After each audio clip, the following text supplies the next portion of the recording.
En este vídeo voy a responder a algunas muy buenas objeciones contra el carisma de Glosolalia.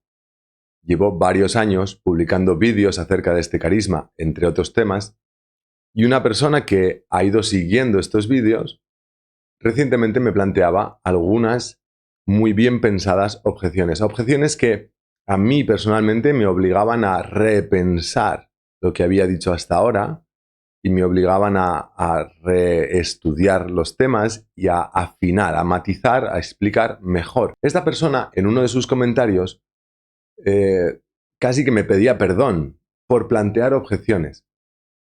Y justo hacía pocos días he publicado un vídeo en el que hablo sobre la polarización.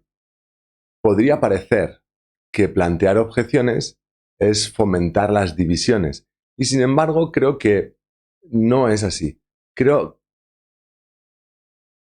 que es lógico, es normal que existan desacuerdos, que existan momentos en los cuales no nos vemos todos en la misma página. Y dices, uff, esto yo no lo veo, esto yo no lo entiendo, esto no me convence, yo más bien pienso lo contrario.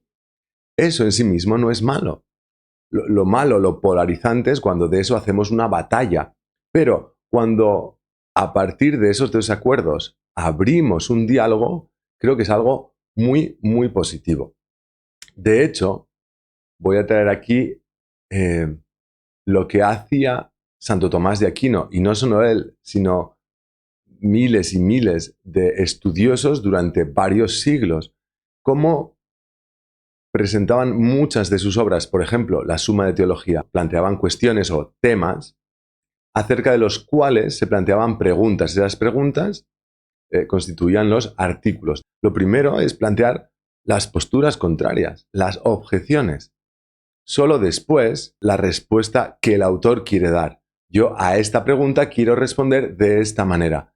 Pero antes de dar mi respuesta voy a ver qué otras respuestas diversas, diferentes, se han dado a lo largo de la historia. Y de hecho, en esas objeciones en contra y en la respuesta a esas objeciones, muchas veces es donde encontramos la mayor sustancia de un artículo. No son nada negativo.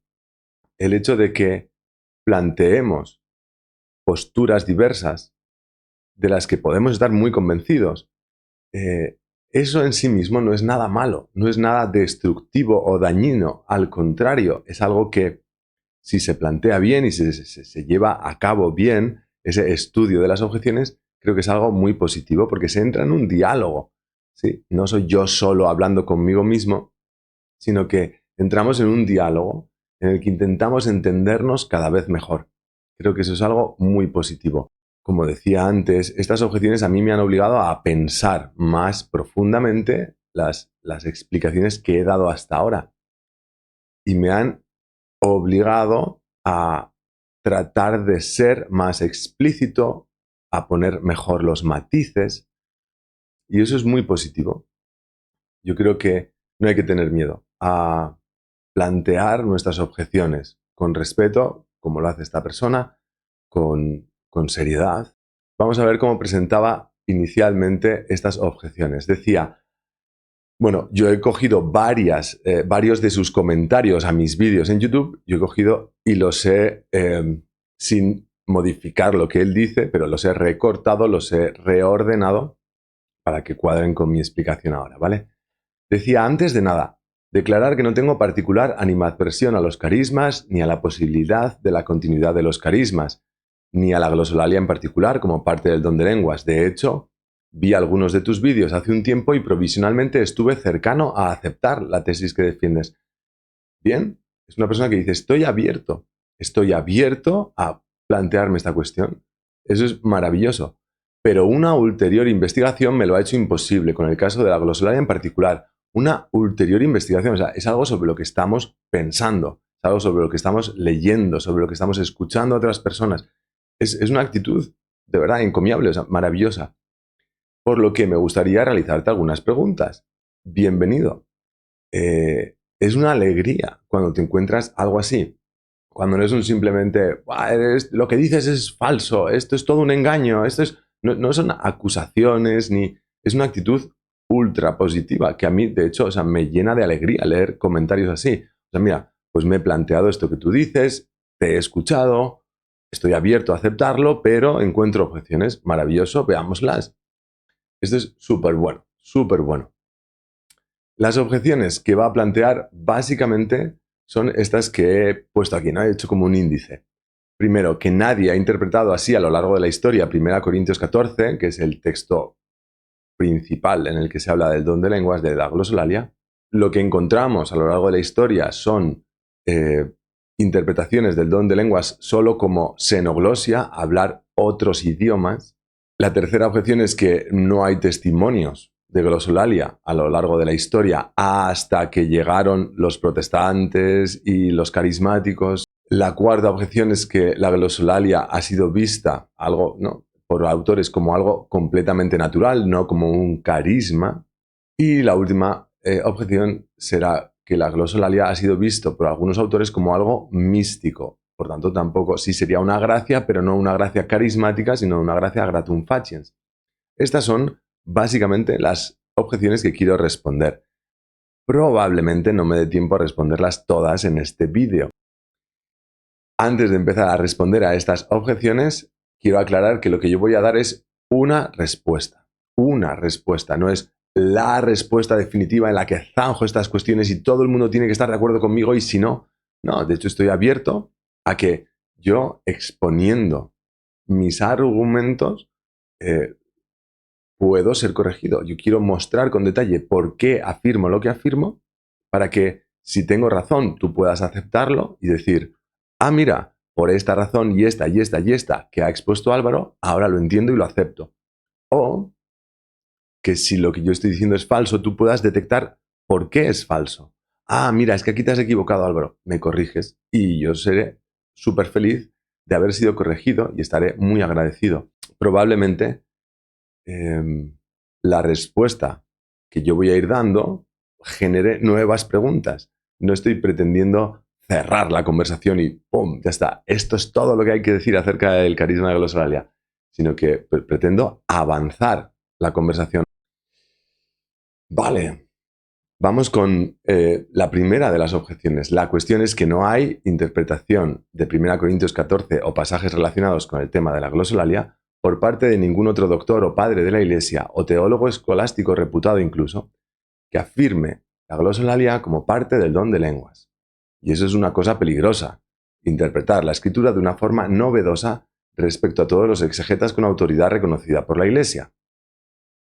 Por eso me gustaría preguntarte si conoces de algún padre, doctor o autoridad en general que interprete 1 Corintios 14 de la forma que tú sostienes.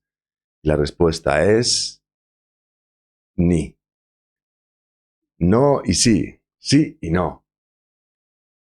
Pero antes de ver si o no hay autores que a lo largo de la historia hayan interpretado 1 Corintios 14 en el mismo sentido en que lo interpretan los carismáticos en la actualidad, antes de eso, esta objeción plantea una cuestión muy interesante, que es la cuestión de el desarrollo homogéneo del dogma.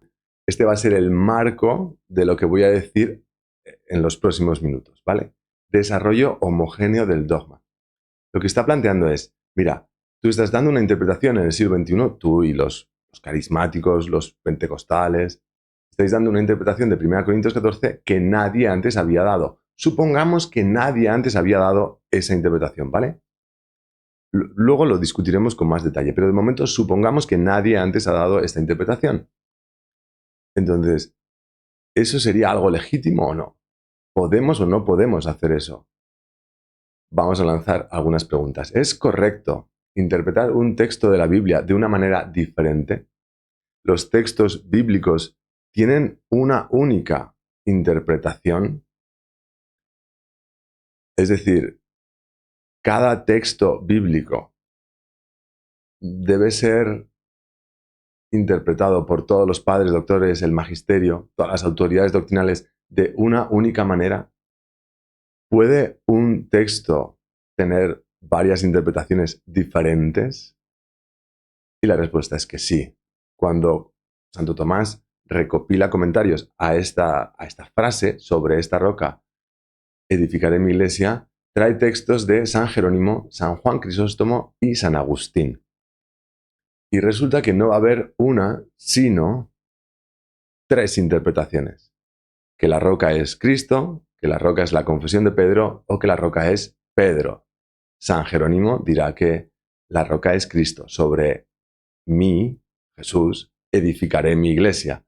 San Juan Crisóstomo dice que la roca es la confesión de Pedro. Sobre esta confesión tuya, sobre esta fe, sobre esta verdad reconocida por fe, edificaré mi iglesia. San Agustín, en alguna de sus obras, afirma que la roca es Pedro. Sobre ti, Pedro, edificaré mi iglesia. Pero es que además el mismo San Agustín no lo interpreta de una, sino de 2 maneras, porque en otras de sus obras interpreta que la roca es Cristo. Sobre Cristo, sobre mí mismo, edificaré mi iglesia. Y dices, ahí va. Tenemos a Santo Tomás de Aquino, que es un doctor de la iglesia, recopilando comentarios a un versículo de 3 padres de la iglesia que dicen 3 cosas diferentes. Interpretan algo muy simple: la roca. Sobre esta roca edificaré mi iglesia. Entonces, ¿sobre qué va a edificar Cristo su iglesia? Y uno dice que sobre Cristo mismo, otro sobre la confesión de Pedro, y otro que sobre Pedro, o sobre Cristo. Y el propio San Agustín, en sus retractaciones, dice: de estas 2 opiniones que él ha defendido a lo largo de sus obras, puede elegir el lector la que le parezca más probable. Ahí va.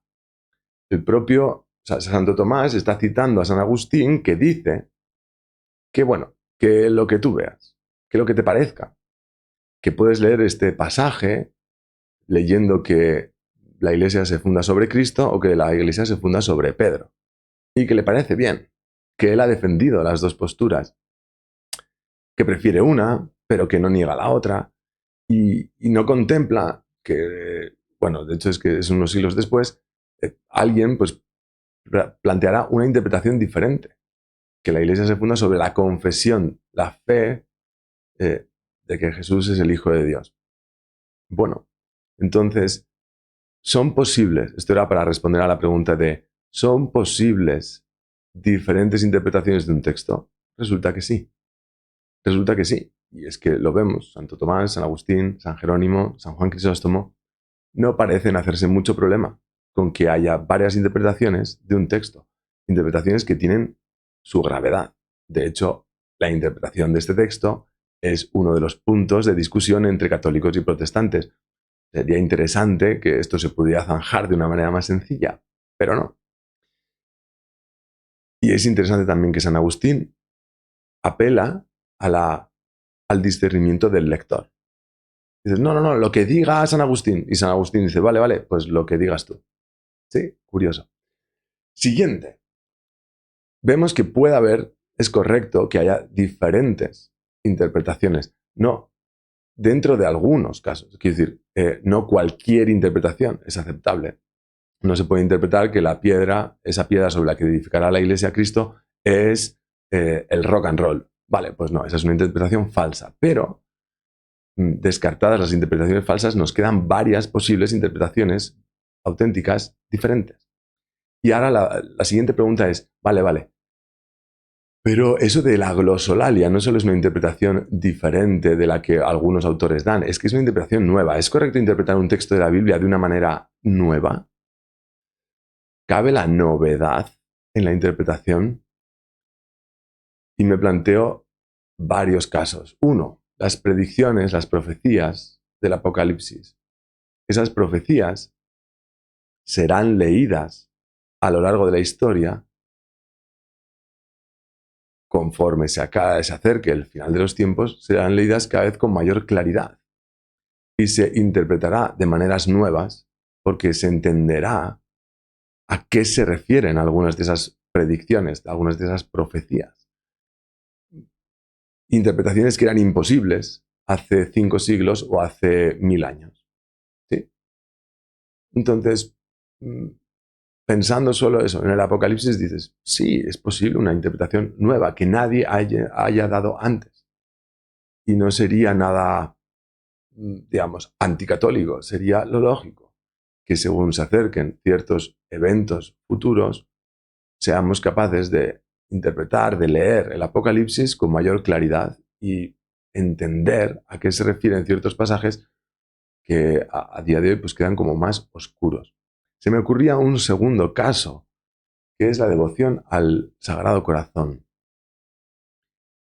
Dice, voy a leer, Aurietis Aquas, no, lo que aparece ahí, que es Juan Pablo II, homilía tal, no es verdad. Esto es la Aurietis Aquas. Dice ahí, por lo demás, es persuasión nuestra que el culto tributado al amor de Dios y de Jesucristo hacia el género humano a través del símbolo augusto del corazón traspasado del Redentor crucificado, jamás ha estado completamente ausente de la piedad de los fieles, aunque su manifestación clara y su admirable difusión en toda la Iglesia se haya realizado en tiempos no muy remotos de nosotros.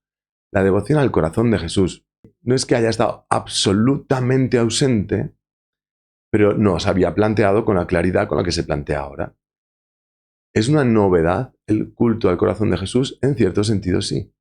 En cierto sentido, sí, es una novedad. Pero no es una novedad en un sentido absoluto, sino que es un culmen de claridad en una cuestión que hasta ahora estaba de alguna manera presente a lo largo de los siglos. Pero de alguna manera, la devoción al corazón de Jesús, como tú y yo la conocemos ahora en el siglo XXI, no existía en el siglo XI. No existía, es una novedad. Entonces, ¿es posible esa novedad? Es posible. Y otro caso más que se me ocurría sobre novedades es la infancia espiritual, tal y como la presenta Santa Teresa de Lisieux, Santa Teresita. Ahora sí, es Juan Pablo II en la homilía del 2 de junio de 1980 que dice: de Teresa de Lisieux se puede decir con seguridad que el Espíritu de Dios permitió a su corazón revelar directamente a los hombres de nuestro tiempo el misterio fundamental, la realidad del Evangelio. El caminito es el itinerario de la infancia espiritual. Hay en él, en ese caminito, en esa infancia espiritual, algo único, algo nuevo, un carácter propio de Santa Teresa de Lisieux. Hay, en esa infancia espiritual que nos enseña de Santa Teresita, hay algo nuevo. En él se encuentra al mismo tiempo la confirmación y la renovación de la verdad más fundamental y más universal. Al mismo tiempo, no está diciendo nada nuevo, pero está diciendo algo nuevo. Hay algo único, nuevo, diferente, que aparece en un momento y no en otro. Dice, a los hombres de nuestro tiempo. Santa Teresa de Lisieux enseña a los hombres de nuestro tiempo. En este tiempo, Dios ha querido que cierta verdad, que de alguna manera siempre ha estado contenida en la revelación, ahora sea expuesta de una manera nueva, sea comprendida de una manera nueva. Y también Juan Pablo II, pero unos años más tarde, en la homilía del 19 de octubre de 1997, si no me equivoco, cuando es nombrada doctora de la Iglesia, dice que, explica, cuando el magisterio proclama a alguien doctor de la Iglesia, desea señalar a todos los fieles que la doctrina profesada y proclamada por esa persona puede servir de punto de referencia. ¿Por qué?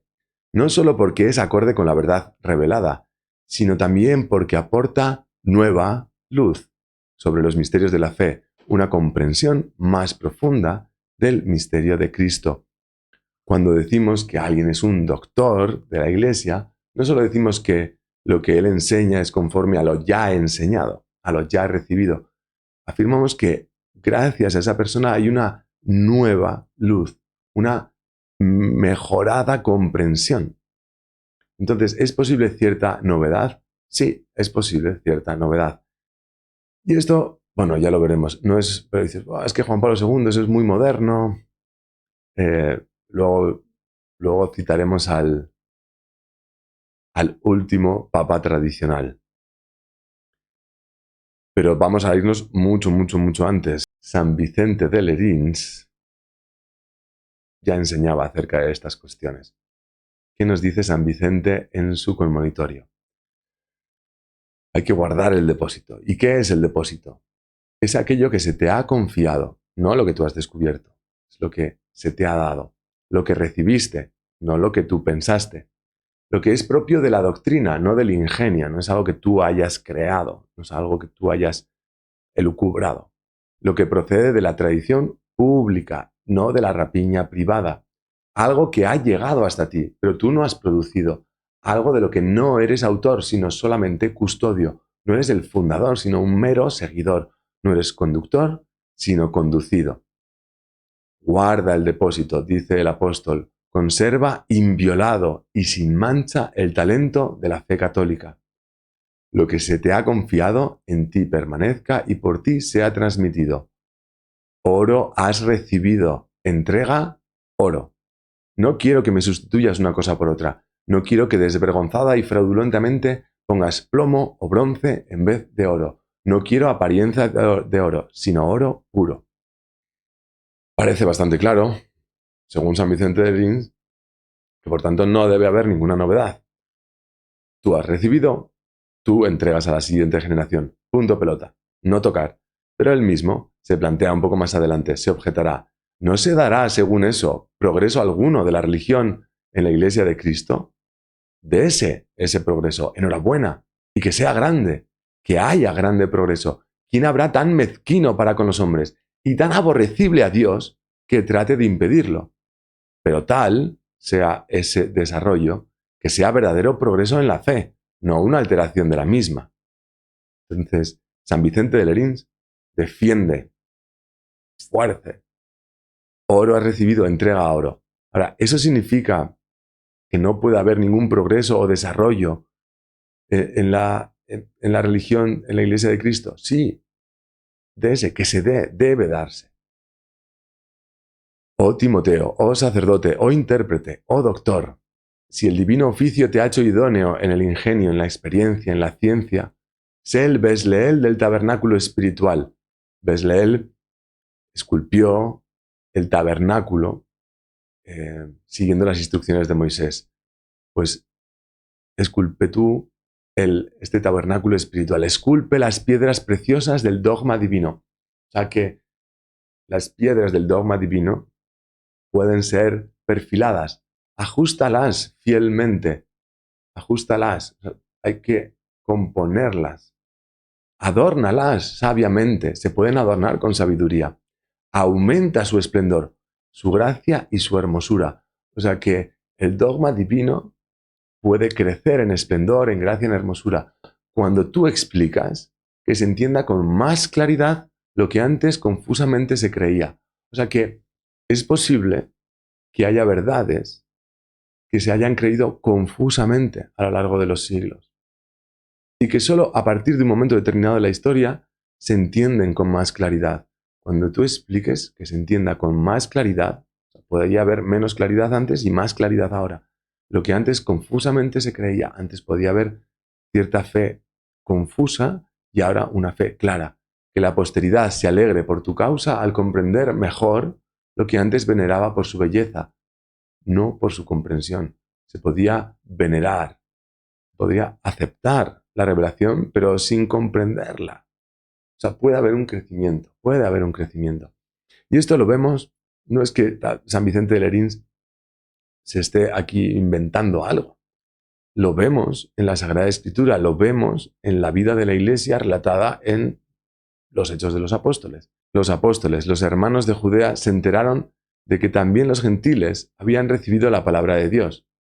Cuando Pedro subió a Jerusalén, los de la circuncisión le dijeron en son de reproche: «Has entrado en casa de incircuncisos y has comido con ellos».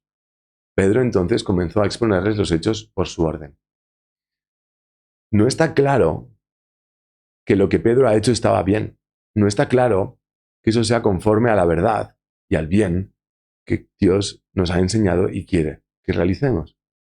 Entonces Pedro explica y oyendo esto se calmaron y alabaron a Dios diciendo: «Así pues, también a los gentiles les ha otorgado Dios la conversión que lleva a la vida». No tienen claro, no tienen claro los primeros cristianos todas las cosas. Unos que bajaron de Judea se pusieron a enseñar a los hermanos que si no se circuncidaban conforme al uso de Moisés no podían salvarse, dice en otro momento los Hechos de los Apóstoles. Esto provocó un altercado y una violenta discusión con Pablo y Bernabé, y se decidió que Pablo y Bernabé y algunos más de entre ellos subieran a Jerusalén a consultar a los apóstoles y presbíteros sobre esta controversia. Pero algunos de la secta de los fariseos que habían abrazado la fe se levantaron diciendo: es necesario circuncidarlos y ordenarles que guarden la ley de Moisés. No estaba claro, no estaba claro. Y cuando acuden a los apóstoles, la respuesta de los apóstoles no es inmediata, no es inmediata. Requiere cierta reflexión, oración, escuchar y finalmente se proclama: vale, esto es así. Pero no es algo que antes de ese momento se tuviera claro. Esto podía haberlo solucionado nuestro Señor Jesucristo, habiéndoselo explicado explícitamente en su momento, pero no quiso. Vete tú a saber por qué. Dios ha querido que a lo largo de la historia la Iglesia crezca en claridad. Y esto lo vemos incluso en el tiempo de los apóstoles. Desde el principio vemos que se pasa de cierta duda a cierta confirmación, cierta duda, cierta confirmación. Y así a lo largo de los siglos. Continuamos con San Vicente de Lerins. Es menester, por consiguiente, que crezca y progrese amplia y dilatadamente la inteligencia, la ciencia y la sabiduría, tanto de cada uno como de todos juntos, tanto de un solo hombre como de toda la Iglesia, en el decurso de los siglos y de las edades. Está hablando de los siglos y las edades. O sea, esto en el siglo I, en el siglo V, en el siglo XX. Pero solamente que ese crecimiento sea en su propio género, esto es, en el mismo dogma, en el mismo sentido, en la misma sentencia. Sin que se cambie la fe, es menester que crezca y progrese amplia y dilatadamente la inteligencia, la ciencia y la sabiduría. Dice la Iglesia de Cristo, en cambio, custodio, solícito y diligente de los dogmas a ella encomendados, nada altera jamás en ellos, nada les quita, nada les añade, no amputa lo necesario, ni aglomera lo superfluo, no pierde lo suyo, ni usurpa lo ajeno, sino que fiel y prudente al tratar de las cosas antiguas, esto es lo que únicamente pretende con todo su celo. 2 puntos. Perfeccionar y pulir lo que de la antigüedad recibe, informe y esbozado. O sea que recibimos cosas, informes y esbozadas de la antigüedad, que en el decurso de las edades y los siglos debe ser perfeccionado y pulido. Ahí va, ahí va. Confirmar y consolidar lo ya expreso y desarrollado, y por último, guardar fielmente lo ya confirmado y definitivo. Pero cabe ese perfeccionamiento y ese pulir lo que de la antigüedad recibimos, informe y esbozado. No es algo malo, es algo bueno. He aquí lo que en todo tiempo ha realizado la Iglesia Católica con los decretos de sus concilios, provocada por las novedades de los herejes. Esto y nada más que esto. 2 puntos. Lo que en otro tiempo había recibido de los antepasados por sola tradición, lo transmite más tarde a los venideros también en documentos escritos. Hay cosas que hemos recibido por tradición oral, se ha pasado de unos a otros, pero sin dejarlo por escrito. Y hay momentos en los que se pone por escrito. Además, se condensan en pocas letras una gran cantidad de cosas. Sí, se sintetiza.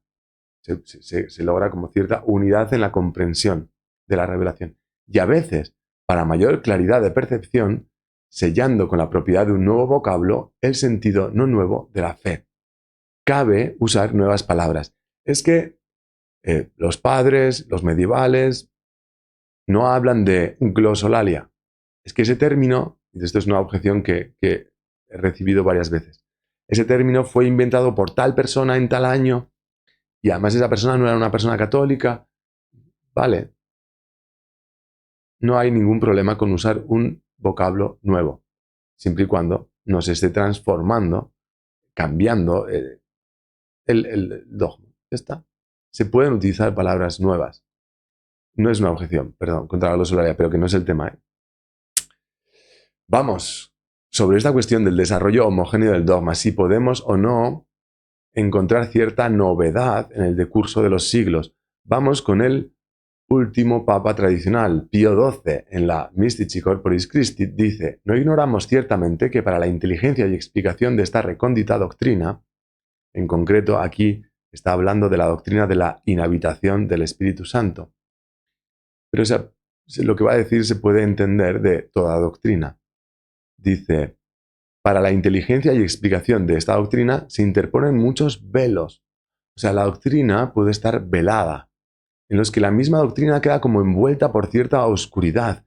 Ahí va, la doctrina puede estar oscura, no por sí misma, no porque ella sea oscura, no por ningún defecto en la procedencia, en quien revela que es Dios, sino, lo explica, supuesta la debilidad de nuestra mente. Por la debilidad de la mente humana es posible que la doctrina no quede del todo clara. Pero sabemos que de la recta y asidua investigación de esta cuestión, se puede estudiar de manera asidua y recta la doctrina. Se puede, dice, contrastar las diversas opiniones y de la coincidencia de pareceres cuando el amor a la verdad y el rendimiento debido a la Iglesia guían el estudio, ¿vale? Un estudio guiado por el amor a la verdad y la obediencia a la Iglesia. De ahí, dice Pío XII, en la Mystici Corporis Christi, que de ahí brotan y se desprenden preciosos rayos con los que se logra un adelanto real. También en estas disciplinas sagradas se puede dar un adelanto real gracias al estudio, a la investigación, al diálogo. ¿Sí? No censuramos, por lo tanto, a los que usan diversos métodos para penetrar e ilustrar. No es nada malo, no es nada malo. Conviene, ¿sí? Porque hay doctrinas que están como oscuras, veladas, y podemos ir profundizando poquito a poco en ellas a través del estudio. También, ojo, es necesario que adviertan que aquí se trata de un misterio oculto, el cual, mientras estemos en el destierro terrenal, de ningún modo se podrá penetrar con plena claridad ni expresarse con lengua humana. La verdad revelada propiamente son verdades que nos exceden, que no eran la razón no podía captar por ella misma. Por eso es necesaria una revelación. Y por tanto son verdades que exceden la razón. Y por tanto no debemos esperar que llegue un momento en el que yo ya he entendido y puedo expresar perfectamente esta doctrina. Precisamente por esto, todas esas críticas, o digamos, sí, o esas dudas, ¿no? Pero ¿por qué no explícame con detalle, con precisión, sin lugar a dudas, todo? Lo quiero todo perfectamente demostrado acerca de la glosolalia. Bueno, no soy capaz, pero no por ningún defecto extraño, digo, sino porque esta es la realidad, dada la condición humana y dada la entidad de esto que se nos ha revelado, que es algo que supera la capacidad de la razón, pues ya está. No me pidas una especie de demostración matemática de la glosolalia, pero no me la pidas tampoco de la inhabitación del Espíritu Santo, de la transustanciación o de la Trinidad. Seamos, ¿no? Quiere decir que seamos coherentes. Vamos con San Juan Crisóstomo. Este es San Juan Crisóstomo. Y nos va a tener un texto muy interesante. Comentando 1 Corintios 14. Todo este lugar de la Escritura es muy oscuro. Dice un padre de la Iglesia, y no uno de los primeros, sino uno de los últimos. Este pasaje es muy oscuro. Pío XII, en la Mystici Corporis Christi, habla de esa oscuridad. Es posible, cierta oscuridad. Es posible. Es posible, lo hemos visto con San Vicente de Lerins, lo vemos en los Hechos de los Apóstoles, ciertas cuestiones acerca de las cuales inicialmente hay cierta oscuridad. Vale, dice San Juan Crisóstomo, todo este lugar de la Escritura es muy oscuro. ¿A qué se debe esa oscuridad? Dice, la oscuridad es producida por nuestra ignorancia, la suya, la de San Juan Crisóstomo. Un santo padre está reconociendo, y así queda registrado en sus escritos, que él no sabe interpretar ese texto. Que ese texto, para él, es oscuro.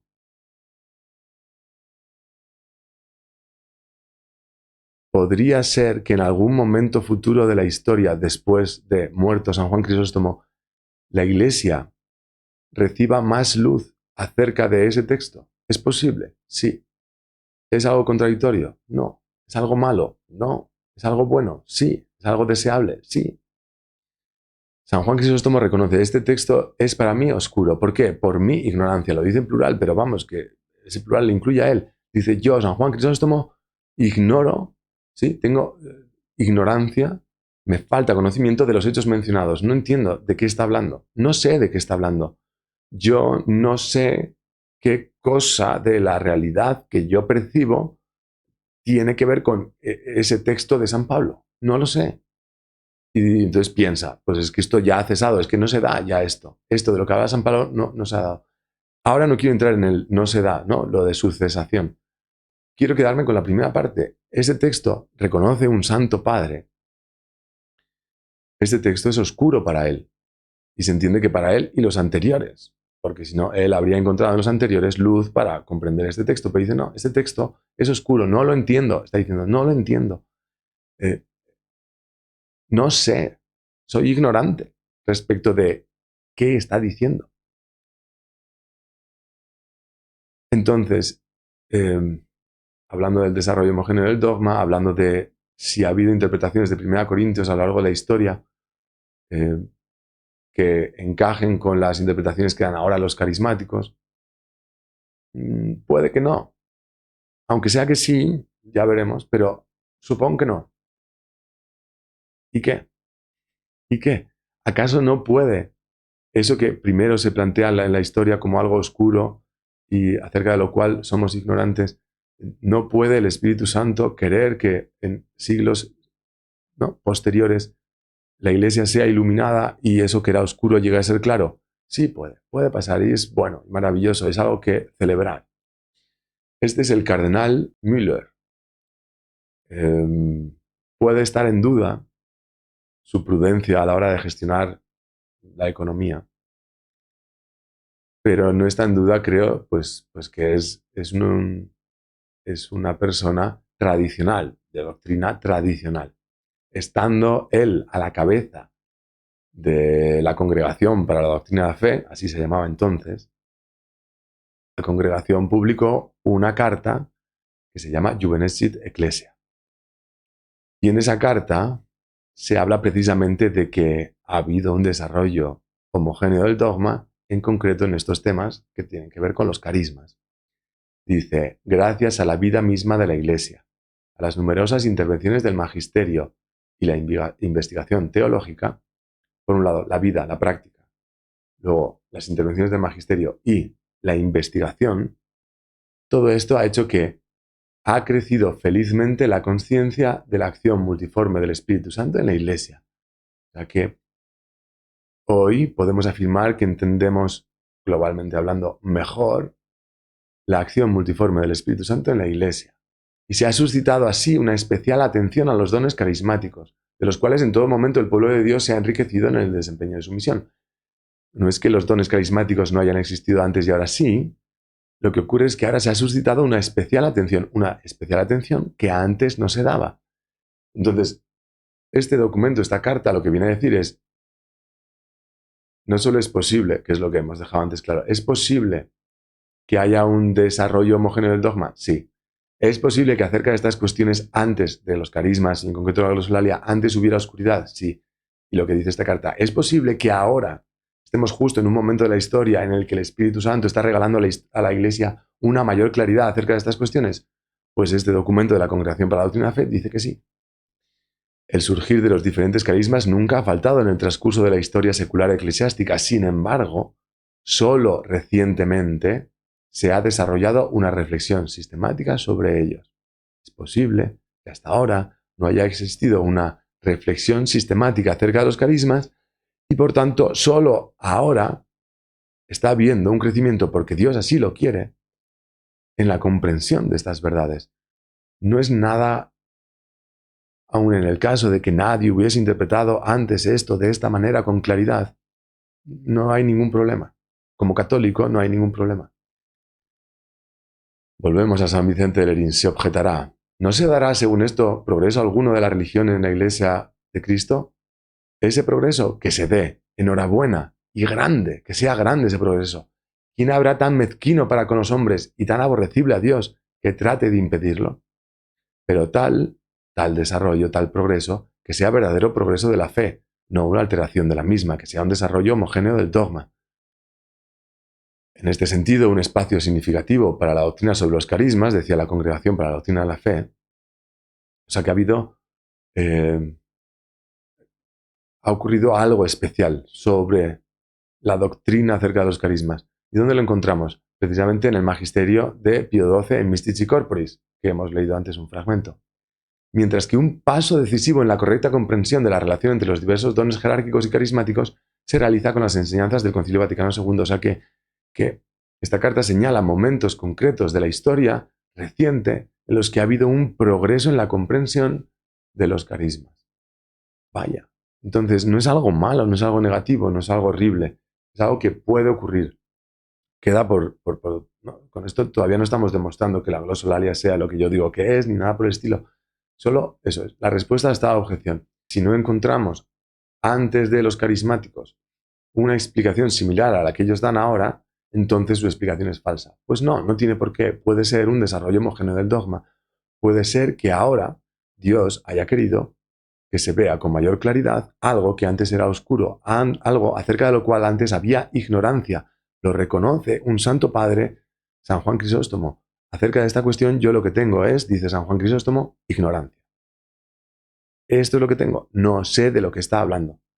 Y es posible que con el paso de los siglos Dios haya querido que ahora sí sepamos de qué está hablando, lo veamos con claridad y le podamos poner en unas palabras más claras. Puede que podamos utilizar una palabra que antes no había utilizado nadie, glosolalia, o no se había utilizado de esa manera. Podemos, sí, todo eso no es incoherente con la fe católica. No lo es, no lo es. Antes de continuar, os nos recuerdo la importancia de rezar, ¿no? Más allá de mis explicaciones, más allá de vuestros comentarios y vuestras correcciones, preguntas, lo más importante es que recemos unos por otros. Si además queréis apoyar este vídeo con un like, si queréis compartirlo, si queréis suscribiros, probablemente, seguro, que hoy no acabo de responder a todas las objeciones que se han planteado, así que si queréis estar atentos a nuevos vídeos en los que termine de dar estas respuestas, pues suscribiros, darle a la campanita. De momento vamos a continuar. Esta persona me decía, soy consciente de que no te importa no concordar con la interpretación de Santo Tomás. Y este es un tema que me toca la fibra. Yo me considero tomista. Y entonces, si esto significa que no me importa la autoridad doctrinal de Santo Tomás de Aquino, pues no puedo estar de acuerdo. Vamos a hablar de la autoridad doctrinal de Santo Tomás de Aquino. San Pío X decía, al establecer como principal guía de la filosofía escolástica a Santo Tomás, nos referimos de modo especial a sus principios en los que esa filosofía se apoya. No deben ser considerados como algo opinable. No deben ser considerados como algo opinable que se pueda discutir, sino que son como los fundamentos en los que se asienta toda la ciencia de lo natural y de lo divino. Por eso quisimos advertir a quienes se dedican a enseñar la filosofía y la sagrada teología que si se apartan de las huellas de Santo Tomás, principalmente en cuestiones de metafísica, no será sin graves daños. Santo Tomás tiene una autoridad doctrinal incuestionable, pero hay que entender en qué debemos seguir a Santo Tomás de Aquino sí o sí, y lo ha explicado, lo hemos visto en sus principios, ¿sí? Los principios en los que esa filosofía se apoya no pueden ser abandonados sin graves riesgos. Ahora bien, la interpretación concreta de un texto concreto, eso puede ser cuestionable. De hecho, el propio Santo Tomás no creo que en ningún momento pretenda que la explicación que está dando en un momento determinado de la Suma Teología o en otro lugar de esos textos sobre hablar en lenguas, no creo que en ningún momento él esté pretendiendo que esa es la única interpretación posible. Ocurriría como en ese texto que hemos visto antes, de la Catena Áurea. No creo que Santo Tomás, si él se decantase más bien porque la roca es Cristo o Pedro o la confesión de Pedro, no creo que pensara, esta es la única posible interpretación. De hecho, cita a San Agustín que dice que, bueno, que según San Agustín caben dos interpretaciones. Y lo mismo, ¿no? Con respecto a la glosolalia, creo que sus explicaciones del don de lenguas no pretenden no pretenden. O sea, la intención de Santo Tomás no es decir, este es el significado único de estos carismas que voy a explicar yo a continuación.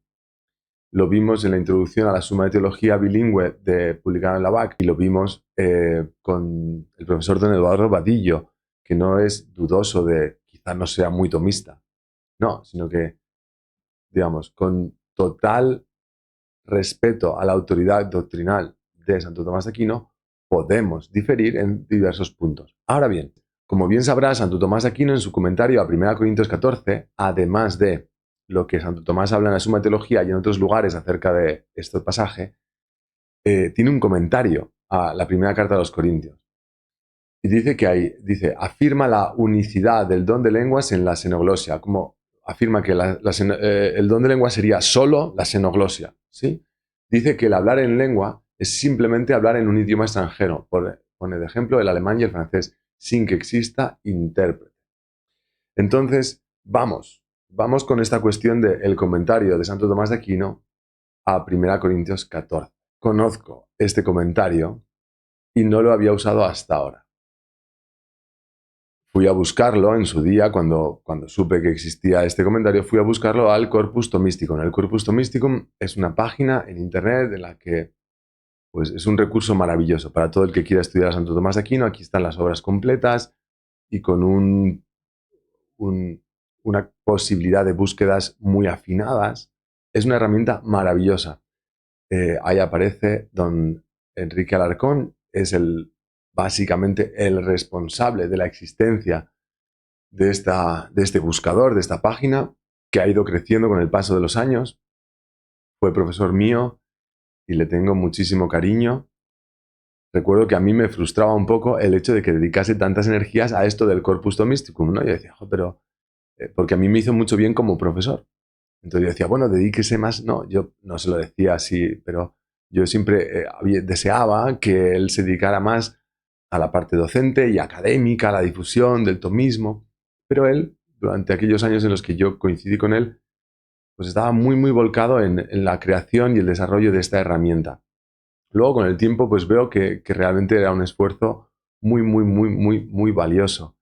Y todos los tomistas del mundo y la Iglesia le pueden estar muy agradecidos a don Enrique Alarcón por todo el trabajo que llevó a cabo. Bien, si vamos dentro del Corpus Thomisticum a las obras, a la Opera Omnia, ahí encontramos que hay un montón de obras en latín, y en los comentarios bíblicos, comentaria bíblica, pues ahí está el comentario a la primera carta de Pablo a los Corintios. Pero ahí dice que hay una nota editoris. Entonces, cuando quieres ver este comentario, aparece una nota. Esa nota aparece en latín. Yo la llevo al traductor de Google y allí me dice que, como lo demuestran los primeros catálogos de su obra, Tomás marcó esta exposición con su propio estilo hasta el capítulo 7. A partir de entonces, sin embargo, la lectura se perdió en el capítulo 10 y la laguna se rellenó con el comentario de Pedro de Tarantasia, quizás resumido por Nicolás de Gorrán. Del capítulo 11 hay dos informes, uno al capítulo 13 atribuido a Reginald de Piperno, el otro publicado por... no sé. Bien, la cuestión está en que cuando yo descubrí que existía este comentario, descubrí también que justo el comentario a los capítulos que a mí me interesaban, el 12, 14, resulta que parece que no los escribió Santo Tomás de Aquino, sino Pedro de Tarantasia, que es este caballero de aquí, otro dominico. ¿Quién era? Pues explico brevemente quién era, ¿vale?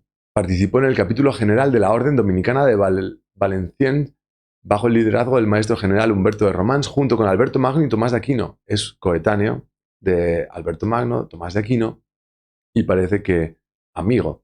Este capítulo general estableció una ratio studiorum o programa de estudios que debía implementarse para toda la orden dominicana, que presentaba el estudio de la filosofía como una preparación para aquellos que no estaban suficientemente entrenados para estudiar teología. Esta innovación inició la tradición de la filosofía escolástica dominicana que debía ponerse en práctica en cada convento dominicano. es un hombre muy influyente y participa en este, ¿no? Es un ejemplo, pues en este capítulo tan decisivo en la historia, no solo de la Orden Dominicana, sino en la historia de la Iglesia. Muy importante ese incluir la filosofía como primer paso para acercarse, ¿no?, a la teología. Muy bien, bueno. Él tenía una cátedra en la Universidad de París y resulta que 108 de las declaraciones de Pierre, Pedro de Tarantasia, fueron denunciadas como heréticas. Oh, no. Pero aunque Pierre se retiró de su cátedra, Bercelli designó, el jefe de los dominicos, designó a Tomás de Aquino para escribir una defensa de las 108 proposiciones. La reputación de Pierre fue tal que fue elegido inmediatamente provincial en Francia por un periodo de 3 años y se le concedió su liberación del cargo en el capítulo general que se celebró en Bolonia en mayo de 1267, de manera que al término de este periodo y después de que circulara la réplica de Tomás de Aquino a sus críticas, Pierre regresó a su cátedra en la Universidad de París. O sea, fue acusado de herejía. Santo Tomás de Aquino, por orden de los dominicos, salió en defensa de Pedro de Tarantasia hasta que se resolvió esa cuestión. Ocupó puesto importante dentro de la orden y una vez como calmadas las aguas volvió a recuperar su cátedra en París. El Papa Gregorio X le nombra arzobispo de Lyon. En 1273 fue elevado al cardenalato por el Papa Gregorio X y nombrado obispo de la sede suburbicariana de Ostia. 3 años después fue elegido unánimemente en el primer escrutinio del cónclave y fue elegido el primer dominico papa. Fue papa. Pedro de Tarantasia había sido nombrado arzobispo, luego cardenal, luego papa y fue beatificado por León XIII el 9 de marzo de 1898. Este es Pedro de Tarantasia. Es un tío majísimo, pero a mí el hecho de que el comentario a 1 Corintios 14 parece ser obra de Pedro y no de Santo Tomás, esto hasta ahora me había llevado a no utilizar este texto, no utilizarlo, porque no es de Santo Tomás. Inicialmente pensé, esto debilita el argumento. Lo que yo encuentre en este comentario a 1 Corintios 14 no es no es algo dictado por Santo Tomás directamente, es de otro tipo. Entonces yo inicialmente nunca he utilizado este texto en mis vídeos. Pero la objeción me hizo repensar. La objeción es, Santo Tomás de Aquino en 1 Corintios 14 dice que el don de lenguas es solo la selonglosia. Entonces, yo hasta ahora no había querido entrar en este texto porque pensaba que el hecho de que no fuera dictado por Santo Tomás debilitaba lo que vaya a argumentar yo a partir de ahora. Sin embargo, pensándolo mejor, creo que este texto, lo que vamos a leer a continuación, no sea de Tomás, sino de Pedro, de Tarantasia, no debilita, sino que refuerza lo que vamos a ver a continuación. ¿Por qué? Supongo que nuestro amigo Pedro de Tarantasia no se atrevería a completar una obra de Santo Tomás escribiendo afirmaciones con las que Tomás no hubiese estado de acuerdo. Afirmaciones que fueran a generar de repente mucha polémica en su época, dentro de la orden, etc. O sea, lo que sea que yo encuentre en el comentario de Tomás, escrito por Pedro, a 1 Corintios 14, voy a suponer que son verdades conocidas por Santo Tomás de Aquino, aceptadas por Santo Tomás de Aquino, y no solo por él, sino que en general eran, digamos, aceptadas en la época, al menos dentro de la orden. Así que vamos a ver lo que de verdad dice el comentario de Santo Tomás de Aquino, escrito por Pedro de Tarantasia, al capítulo 14 de la primera carta a los Corintios, cuando se habla del don de lenguas. Dice, y aquí por hablar en lengua el apóstol entiende que en lengua desconocida, no explicada, como si alguien le hablara en lengua teutónica o a algún galo sin explicársela, ese tal habla en lengua. Hasta aquí es lo que más o menos se decía en la objeción, pero es que el texto continúa. Y también es hablar en lengua el hablar de visiones tan solo, sin explicarlas. En tu propia lengua, si tú en tu propia lengua hablas de una visión pero sin explicarla, eso también puede ser considerado hablar en lengua. De modo que Toda locución no entendida, no explicada, cualquiera que sea, es propiamente hablar en lengua. Esto es una traducción bastante literal de el texto de Pedro de Tarantasia completando el comentario al capítulo 14 de la primera carta a los Corintios de Santo Tomás de Aquino. De modo que toda locución no entendida, algo que se dice pero no se entiende, no explicada, cualquiera que sea, es propiamente hablar en lengua. Este texto, que yo hasta ahora no había querido utilizar a favor de la glosolalia, es claramente un texto a favor de la glosolalia. Pedro de Tarantasia supongo que está diciendo aquí algo con lo que Santo Tomás de Aquino estaría de acuerdo y que el resto de dominicos no verían con ojos raros, ¿no? Si tú de repente pones en una obra de Santo Tomás una idea que el resto no ve con buenos ojos, pues te dirían, ¿a dónde vas? ¿A dónde vas? ¿No? Le habrían frenado, pero no. Esto ha pasado a siglos y siglos de prueba. Nadie echaba atrás este texto de Pedro de Tarantasia. Así que aunque el texto no es de Santo Tomás de Aquino, creo que tiene un valor importante, muy importante, esta afirmación contundente. Toda locución no entendida, no explicada, cualquiera que sea, es propiamente hablar en lengua. Me parece bastante claro. Y ahora voy a confirmar que esto aparece en las obras de Santo Tomás de Aquino, en las que sí dictó él directamente. Lo vimos, de hecho, en la Summa Teología Secunda Secunde, cuestión 176, artículo 2, en la respuesta a la segunda objeción, dice: mediante el don de profecía el hombre es ordenado hacia Dios en su mente, lo cual es más noble que ser ordenado mediante la locución. Y se dice que el que habla en lenguas no habla para hombres, pero si hablas idiomas, hablas para hombres. Sin embargo, dice, el que habla en lenguas no habla para hombres, es decir, para la comprensión y utilidad de estos, sino solo para la comprensión, sino solo para la comprensión y alabanza de Dios. Esto lo está diciendo Santo Tomás de Aquino. El que habla en lenguas no habla para hombres, es decir, para la comprensión y utilidad de los hombres, sino solo para la comprensión y alabanza de Dios. Es bastante claro. Este es el mismo artículo en el que Santo Tomás está explicando el don de lenguas como xenoglosia. Pero Santo Tomás de Aquino sabe que su explicación del don de lenguas como xenoglosia no es la única explicación, ni siquiera es la mejor. Voy a quedarme con esa parte resaltada en azul. El que habla en lenguas no habla para hombres, es decir, para la comprensión y utilidad de estos, sino solo para la comprensión y alabanza de Dios. Vaya, ¿os habéis fijado en que hay una parte entre comillas, no habla para hombres? ¿De dónde sale esa parte entre comillas?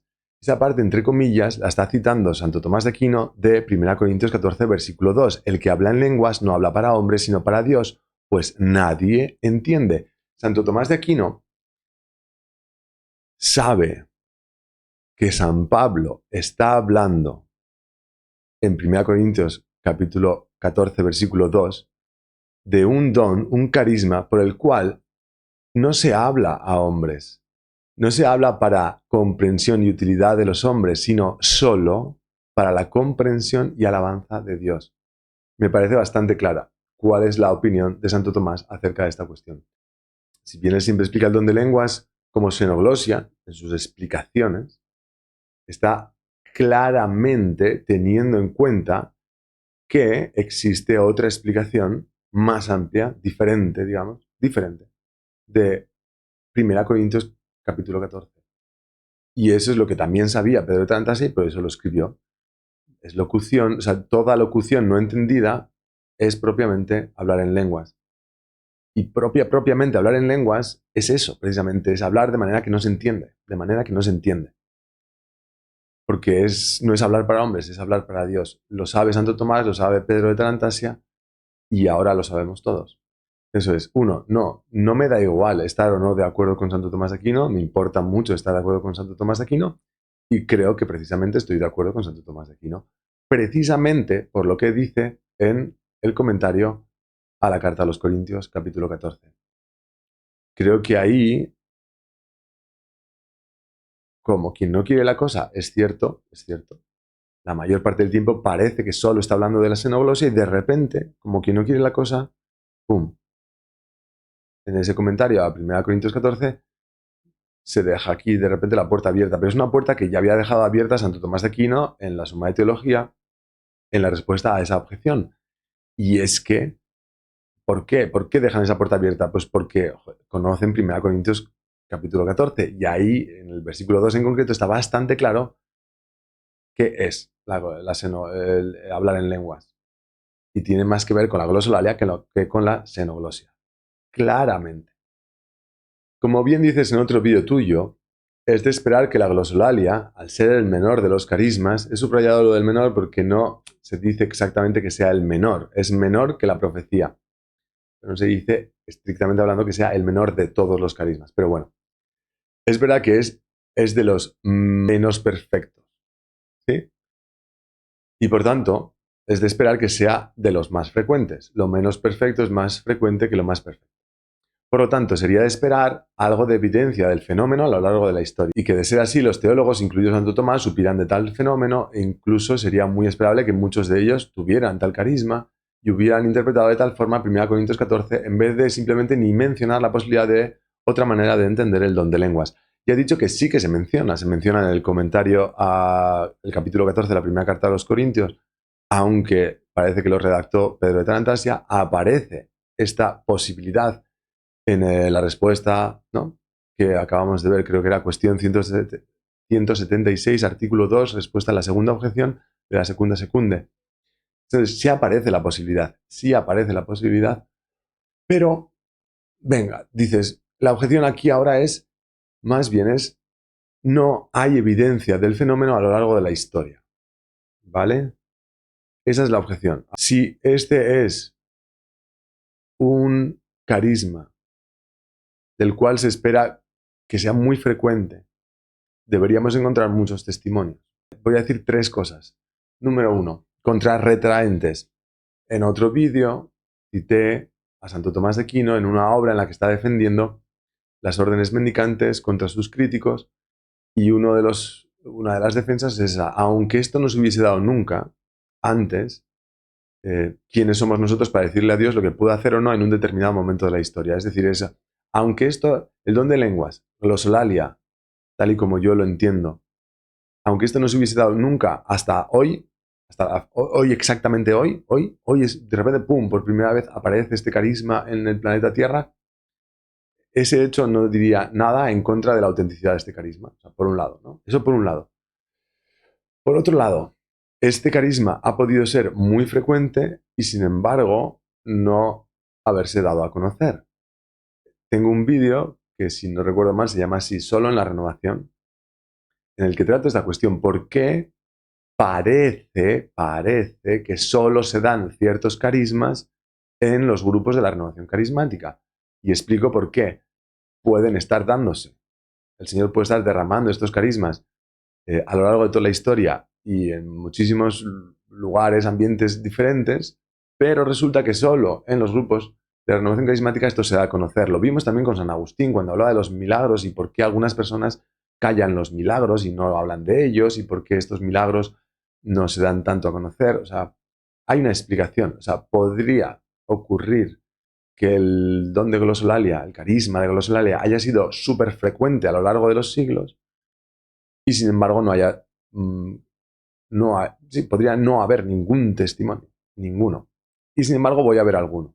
Algunos sí que hay, pocos, pero haylos. Entonces, testimonios de glosolalia en la historia. Y vamos con San Agustín. En primer lugar, yo creo que ya los he traído en otras ocasiones, pero los repaso. En el comentario al Salmo 32 dice que algunas personas llegan como a la plenitud de su alborozo hasta el punto de no poder expresarlo con palabras. Hay algo, ¿no? Un alboroto, un júbilo, una alegría, un gozo en el Señor que no se puede expresar con palabras. Y entonces, ¿qué hace? ¿Se callan? No, se apartan de las sílabas y se entregan a sonidos de puro júbilo. Entonces, habla de que alguien puede orar exteriormente, vocalmente, pero apartándose de las sílabas. El júbilo sería lo que da a luz el corazón para expresar algo imposible de decir con palabras. Quiero expresar algo, pero que no le puedo poner, no le puedo poner palabras, así que lo expreso con júbilo, con sonidos, ¿sí?, sin un significado concreto. Que sin palabras se regocije tu corazón y el campo inmenso de las alegrías no quede aprisionado por los límites de las sílabas. que sin palabras, pero no en silencio, sin palabras, pero no en silencio, se regocije tu corazón y el campo inmenso de las alegrías no quede aprisionado por los límites de las sílabas. Este es el comentario al Salmo 32. Y en la ciudad de Dios menciona que en una determinada circunstancia los fieles se desbordaban con una voz sin palabras. Voz exterior, no es silencio, pero es sin palabras, en alabanza de Dios con clamor tan fuerte. Entonces, esto se parece demasiado a la glosolalia, a orar produciendo sonidos que no corresponden a ningún idioma. Santo Tomás de Aquino, lo hemos visto en otros casos también, dice: de ordinario, sin embargo, este negocio de orar continuamente se realiza con gemidos más que con palabras. No dice en silencio, dice con gemidos. Los gemidos son sonidos. Y dice que un alma que ora constantemente, sin cesar, es un alma que ora con gemidos más que con palabras. Y lo hemos visto hace un momento, el que habla en lenguas no habla para hombres, para la comprensión y utilidad de estos. Entonces habla, pero no habla idiomas que puedan comprender los hombres. Y lo hemos visto en el comentario al capítulo 14, toda locución no entendida, o sea, hay locuciones que no se entienden por diversos motivos, y uno es pues, porque no corresponden con ningún idioma, no explicada a cualquiera que sea propiamente hablar en lengua. Y tenemos también, que lo hemos visto en vídeos anteriores, a Santa Teresa de Ávila, que dice: da nuestro Señor al alma algunas veces unos júbilos y oración extraña que no sabe entender qué es. O sea, hay algo, Dios pone algo en mí que yo no entiendo, ¿sí?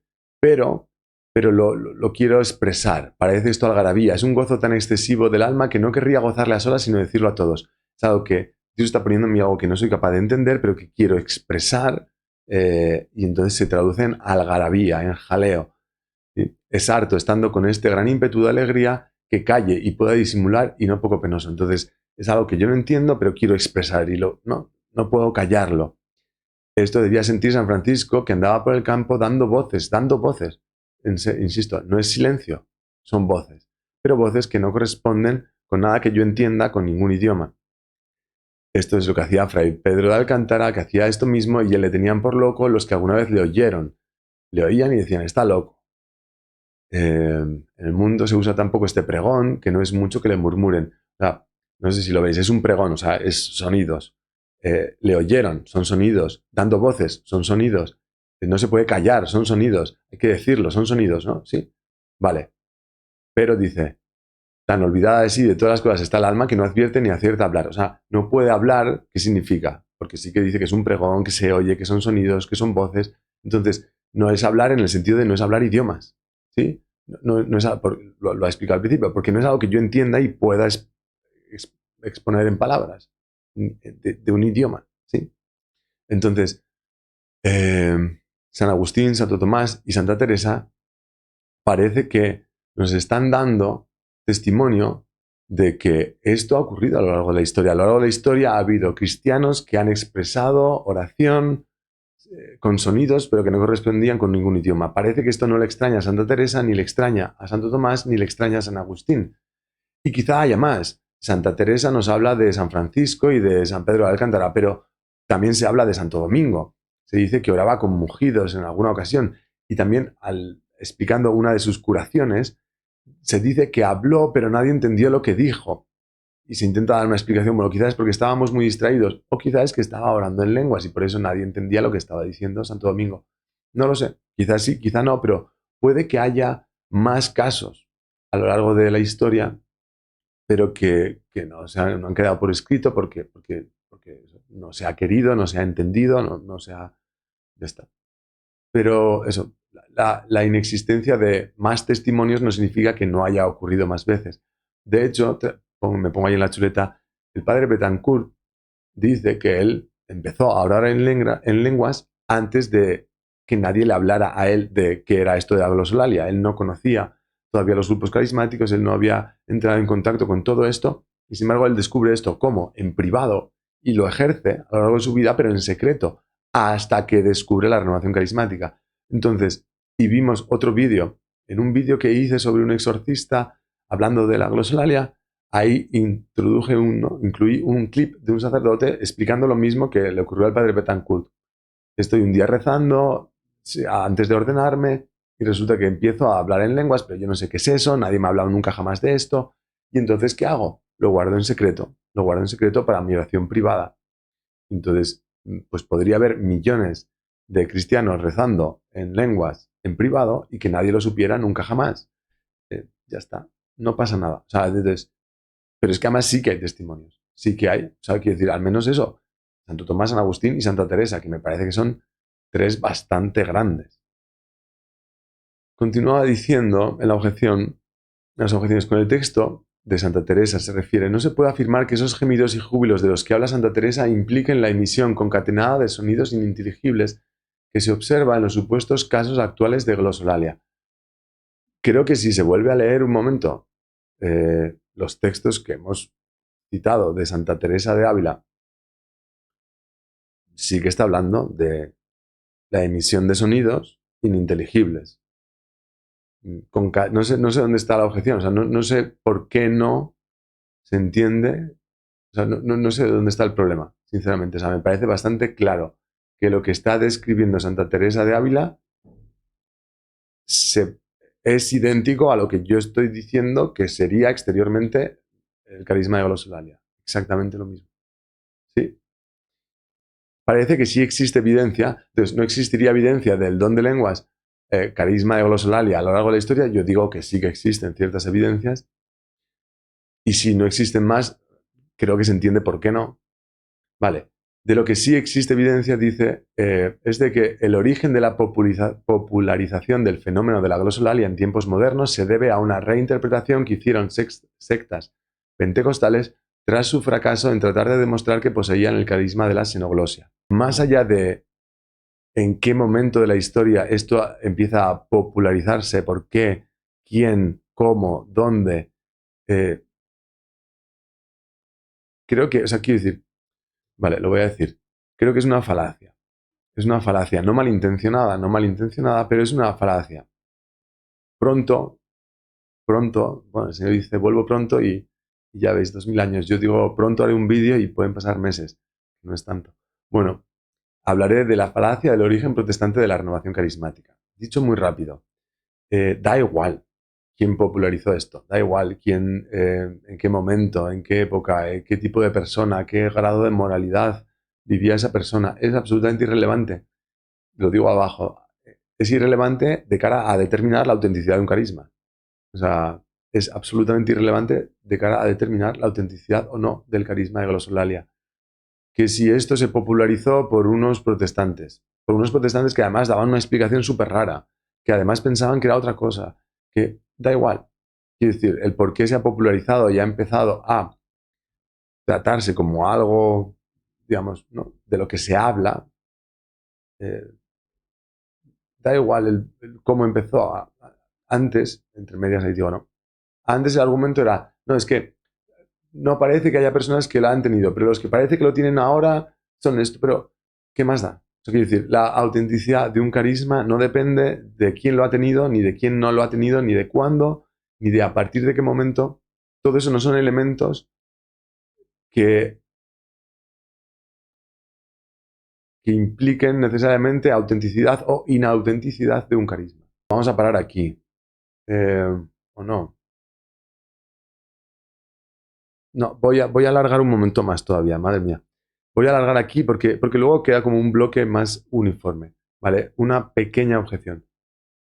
Dice Santa Teresa, lo voy a leer completo. Querría convidar a todos y hacer grandes fiestas el alma, por ver su alma en puesto que no puede dudar que está en seguridad. La palabra clave es seguridad. Al menos por entonces. Y tengo para mí que es con razón, porque tanto gozo interior de lo muy íntimo del alma y con tanta paz, y que todo su contento provoca a alabanzas a Dios, no es posible darle el demonio. Y entonces esta persona dice, Santa Teresa señala que recibir esta gracia implica saber que tu alma está en seguridad, además de un gozo interior e íntimo. La glosolalia implicaría per se santificación del sujeto que la recibe, lo que no cuadra mucho con una gracia gratis data. La objeción es muy buena. Hay de fondo una cuestión de teología dogmática, teología espiritual, acerca de la seguridad de la salvación, el saber si estamos en gracia o no, va por ahí. Entonces, él interpreta ese texto de Santa Teresa como si Santa Teresa estuviese hablando de algo así, de la seguridad de la salvación. o del estado de gracia o algo así, ¿no? Pero yo creo que no es de eso de lo que habla Santa Teresa. ¿De qué seguridad habla Santa Teresa en este texto? Dice que el alma, cuando ocurre esto, no puede dudar que está en seguridad, al menos por entonces. Entonces no está hablando de la seguridad de la salvación en ningún caso, porque dice al menos por entonces. Está en seguridad. Y tengo para mí que es con razón, porque tanto gozo interior de lo íntimo de la alma y con tanta paz y que todo su contento provoca alabanzas a Dios, aquí viene la clave, no es posible darle el demonio. ¿De qué está segura el alma? De la procedencia divina de esto que está experimentando. Este gozo que estoy experimentando, esta paz y este contento y este deseo de alabar a Dios y esta casi irrefrenable necesidad de expresarlo exteriormente, aunque no con palabras sino con sonidos que parecen cosa de locos o tontos, pero todo esto que por los efectos exteriores, que es balbucear sonidos, podría decir, oh, esto es del demonio, pues dice, al contrario, o sea, el alma está segura y tranquila de que esto viene de Dios, porque eso, ese gozo interior, ese deseo de alabar a Dios, eso no lo puede dar el demonio. Estoy recibiendo una gracia gratis data, y entiendo, veo con claridad que esta gracia viene de Dios, ¿sí? Veo con claridad que esa gracia, esto no es algo que venga del demonio, estoy tranquilo, estoy seguro. Hemos hablado un montón, este vídeo ya es bastante largo, así que vamos a parar, terminaremos de responder a las objeciones en otro momento. Gloria al Padre, al Hijo y al Espíritu Santo.